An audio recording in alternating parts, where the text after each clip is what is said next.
안녕하세요. 뭐든지 읽어주는 북면 아저씨입니다. 지금 읽어드릴 책은 사마천 사기 53회입니다. 채택이 반박하였다. 군주가 상명하고 신하가 희명한 것은 천하의 커다란 복이고, 군주가 지혜롭고 신하가 정직한 것은 국가의 복이며, 부친이 자상하고 아들이 효도하며 남편이 성실하고 부인이 정조가 높으며 가정에 복이 있는 것을. 그러나 비가는 충신이었지만 언나라를 지키지 못했고, 오자선은 지혜로운 선비였으나 오나라를 보존할 수 없어. 이들은 모두 충신이었지만 국가는 망했는데 왜 그렇게 해서? 바로 그들의 말을 들을 만한 명분이 없었기 때문이요. 상황과 오기 그리고 대부종의 신하된 도리는 옳았지만 그 군주가 훌륭하지 못해서, 그러므로 천하의 사람들은 이러한 군주와 부친을 더럽혀진 사람이라고 하여 천하게 여기고 이러한 신하와 아들을 가볍게 생각했던 것입니다. 상군, 오기, 대부종은 신하로서 훌륭하였으나 그들의 임금이 훌륭하지 못하였던 것입니다. 사람들은 그들 세 사람이 충의를 다하여 공을 세우고도 그 보답을 받지 못하였다 하는 것이지, 결코 그들이 군주를 만나지 못하고 죽은 것을 부러워하는 것이 아닙니다. 만약 죽은 뒤에야 비로소 충성을 다하고 이름을 빛낼 수 있다고 한다면 미자도 어진 사람이라고 불릴 수 없고, 공자도 성인일 수 없으며 관중도 위대한 인물이라고 할 수 없습니다. 공을 세우는 데 완전한 것을 기대하지 없는 사람이 있겠습니까? 몸과 명예를 모두 이루는 것이 가장 훌륭하고, 명예는 후대에 모범이 될 만하였으나 몸을 보존하지 못한 것이 그 다음이며, 명예는 치욕을 당하면서 몸만 보존하는 것은 가장 아래입니다. 이때서야 비로소 범죄는 채택의 말이 옳다고 말했다. 채택은 이 틈을 이용하여 말을 계속하였다. 사람을 거울로 하는 사람은 자기의 기름을 알 수 있다. 상군과 오기 그리고 대부종은 신하로서 충성을 다하고 공을 채운 점에서는 바람직하다 할 수 있으나, 객류가 주나라 문학을 섬기고 주공이 주나라 성왕을 도운 것도 또한 의미가 크다 아니할 수 있습니까? 또한 원만한 인군과 신하의 관계는 상군, 오기, 대부종 세 사람과 객류, 주공과는 어느 편이 낫다고 봅니까? 물론 상군, 오기, 대부종이 못하지요.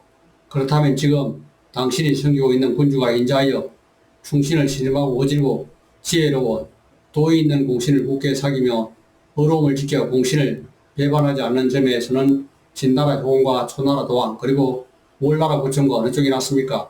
그것은 잘 알 수 없어. 채택이 다시 말했다. 지금 당신의 군주가 충신을 신임하는 정도는 효공, 도왕, 부천과 비교할 수 없어.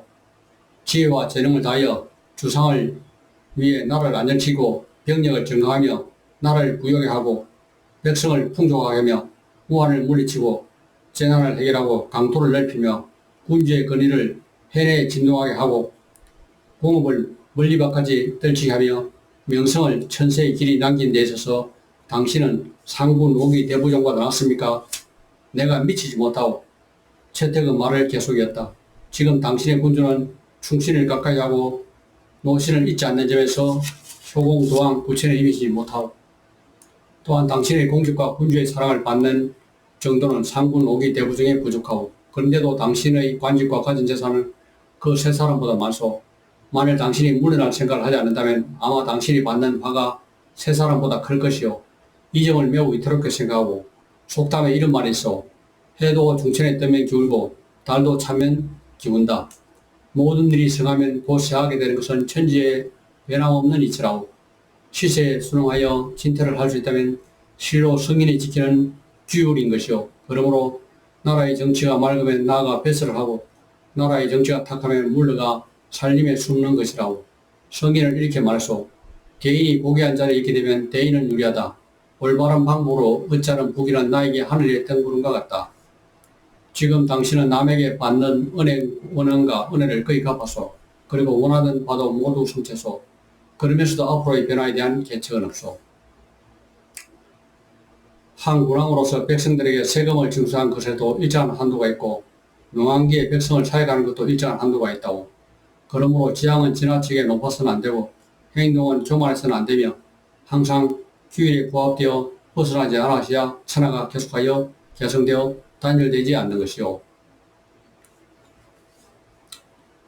위에 말한 네 사람은 공을 이룬 다음 물러나지 못했기 때문에 화를 입게 되었으며 이른바 펼 줄만 알고 굽힐 줄 모르며 나아갈 줄만 알고 돌아올 줄 몰랐소.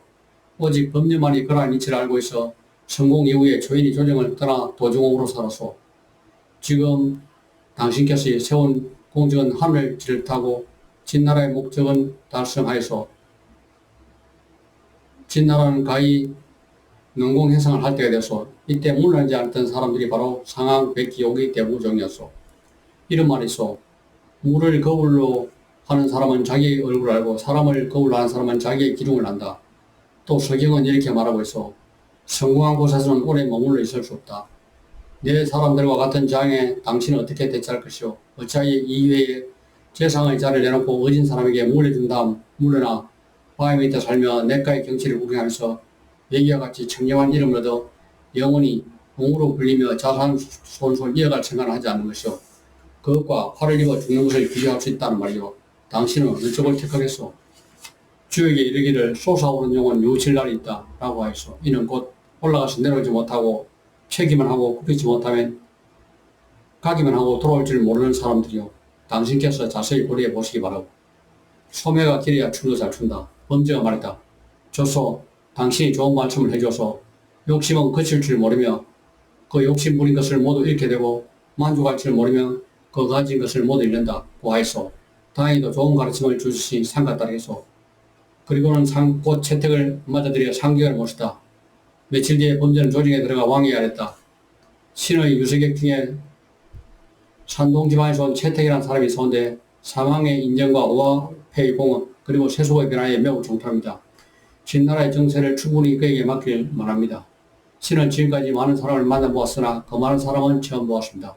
신도 그에 미치지 못합니다. 그래서 신은 대왕께 그를 추천합니다. 왕은 채택을 불러 면담한 뒤 크게 기뻐하고 고코를 경의 자리에 앉혔다. 범죄는 병을 핑계 삼고 재상의 자리에서 물러나게 해달라고 청했다. 왕이 끝까지 허락하지 않으려 했으나 범죄의 결심이 확고하기 때문에 드디어 범죄의 사직을 허락하였다. 그 뒤 왕은 채택의 계획에 적극 동의하고 그를 상국에 임명했다. 그리고 동쪽으로 징계하여 동주를 멸하였다.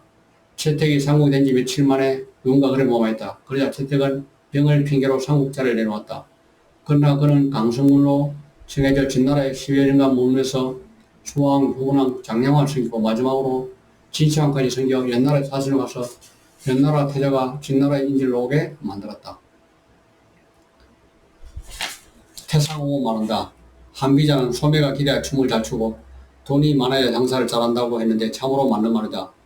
범주와 채택은 그야말로 뛰어난 변사였다. 그런데도 머리가 휘어지도록 그들을 받아주는 임금을 만날 수 없었던 것은 계책이 서툴러서가 아니었다. 두 사람이 두루 돌아다닐 끝에 진나라의 부와 머무르면서 연이어 재상의 높은 벼슬로 공명을 천하에 떨치게 된 것은 본래 국가의 힘의 강력에서 상이함과 관련이 있다. 선비들 중 어떤 선비들은 우연히 때를 만나 이들 두 사람처럼 된 경우도 있다. 그러나 현명한 수많은 선비들이 모두 그 재능을 발휘할 수 없으며 어찌 그 수를 일일이 헤아릴 수 있겠는가. 만약 이들 두 사람도 공부하지 않았던들 어떻게 분발하여 성공을 거둘 수 있었겠는가. 32. 아기열전, 전단열전. 충신은 조국을 떠날 수도 그 이름을 더럽히지 않는다. 아기는 매우 현명한 사람으로 병법을 좋아했으며 일찍이 조나라에서 벼슬을 하고 있었다. 조나라 무량왕이 사구 행궁에서 굶어 죽은 후 그는 조나라를 떠나 위나라로 갔다. 그런데 이웃 나라인 옛나라는 왕이 어려서 국정을 정승인 자지에게 모두 맡기고 환락 속에 지내게 되어 이때부터 나라가 극도로 문란해졌다. 제나라 민왕은 이결을 든다 옛나라를 공개하여 크게 격파하고 왕을 죽이고 자지도 처단하였다. 그 뒤에 옛나라는 소왕이 즉위하게 되는데 소왕은 절차부심하며 하루도 제나라에 대한 복수를 생각하지 않은 날이 없었다. 선사의외. 그러나 옛나라는 국토가 작고 또 멀리 떨어져 있어 소왕은 힘이 부족하다는 점을 느끼고 스스로 겸손하고 굽혀서 사방팔방으로 임재를 구하고 있었다. 이때 곽이라는 선비가 찾아와 이렇게 말했다. 제왕은 훌륭한 스승을 모시고 왕자는 좋은 친구를 가지고 있으며 패자는 훌륭한 신하를 거느리는 법입니다. 예의를 다하여 상대방을 받들고 겸손한 자세로 가르침을 청하며 자기보다 100배나 훌륭한 인재가 모여야 됩니다. 상대방의 경의를 표하고 그 의견을 진지하게 듣는다면 자기보다 10배 훌륭한 인재가 모이게 됩니다. 그러나 상대방과 똑같이 행동하면 자기와 비슷한 사람만 모이게 됩니다. 그리고 의자에 기대어 곁눈질을 하면서 지시한다면 소형배들만 모여들게 되며 무조건 화를 내고 혼낸다면 너복들만 모일 것입니다. 이 말을 듣고 소왕이 물었다. 그럼 누구의 가르침을 청하고 그 의견을 들으면 좋겠소? 이에 과기가 말을 이었다. 이런 얘기였습니다. 옛날 어느 왕이 천금을 걸고 천리마를 사려고 했습니다. 하지만 3년이 지나도록 구할 수 없었습니다. 그러던 어느 날 제가 한번 사오겠습니다 하고 나서 사람이 있었죠. 그러자 왕은 그에게 천리마 구하는 말을 맡겼습니다. 그로부터 석 달 후 그는 천리마가 있다는 소식을 듣고 달려갔지만 말은 이미 죽은 데였습니다. 그렇지만 그는 죽은 말의 뼈를 500금에 사가지고 돌아왔습니다. 이에 왕은 크게 놀죠. 내가 원하는 것은 살아있는 말이다. 죽은 말을 500금이나 주고 사오다니. 그런 바보가 어디 있겠는가. 그러나 그 산엔 또렷하게 들어가는 것이었습니다. 죽은 말을 500금이나 주고 샀다는 소문이 퍼지면 살아있는 말은 훨씬 많은 돈을 줄 것이라 믿게 될 것이며 그렇게 되면 천리마가 사방에서 모이게 될 것입니다. 그의 말대로 과연 1년도 못 되어 천리마가 3마리나 모이들었다고 합니다. 지금 대왕께서 진심으로 인재를 구하고 싶으시다면 먼저 이 사람 과기부터 기용하십시오. 저와 같은 사람을 중리 서신다면 저는 훌륭한 인물들이 천리길도 물지 않고 모이게 될 것입니다. 수왕은 감동하여 즉시 과기를 스승으로 받들고 가르침을 받기로 했으며 좋은 저택도 정화했다. 그 후 과연 제나라에서는 주연이라는 전자가 스스로 찾아왔으며 조나라에서는 극신이라는 선비가 찾아온 등 국내에서 훌륭한 인재들이 모여들었다. 이때 아기도 수왕이 인재를 널리 구한다는 소문을 듣고 연나라에 찾아가 수왕을 만대 왕은 그에게 높은 빚을 내리고 부대하였다. 그대로 28년의 세월이 흘렀다. 당시 제나라 민왕의 세력은 매우 강성하여 남쪽으로는 조나라를 극히 격파했고 서쪽으로 삼진의 군대를 무찔렀고 드디어 삼진과 함께 진나라를 공격하고 송나라로 쳐들어갔다. 그러나 영토를 천년이나 넓혔고 스스로 황제로 칭할 정도였다. 이렇게 되자 제나라 민왕은 매우 교만하고 난폭해졌다. 어느 날 연나라 수왕이 제나라에 어떻게 복수할 수 있는가를 아기에게 상의했다. 그러자 아기가 말했다. 제나라는 일찍이 황공이 천하의 패자로 불림했던 전통이 여전히 남아있고 땅도 넓고 인구도 많아 우리 연나라만의 힘으로 정발하기 어렵습니다. 대왕께서 기필코 복수하시고자 한다면 조나라, 초나라 그리고 위나라와 힘을 합해야 할 것입니다. 연나라 수왕은 아기의 계책을 받들여 아기를 조나라에 보내 동맹을 맺었으며 또 초나라와 위나라도 사슬을 보내 명령하였다. 제후들은 제나라 민왕이 오만방자하게 다른 제후들을 없인 여기고 난폭하게 함부로 행동하는 것에 매우 공개하고 있었기 때문에 앞을 다투고 연나라와 함께 제나라를 공격하고자 했다. 제나라와의 싸움에서 승리하자 다른 나라의 군대는 제각기 공포를 철수하였다. 하지만 아기는 연나라 군대를 이끌고 계속 제나라 군대를 추격하여 제나라 도읍인 임척까지 들어갔다.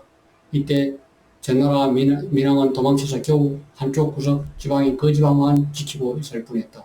아기는 임치를 점령하여 부모과 제와 등을 연나라로 실어보냈다.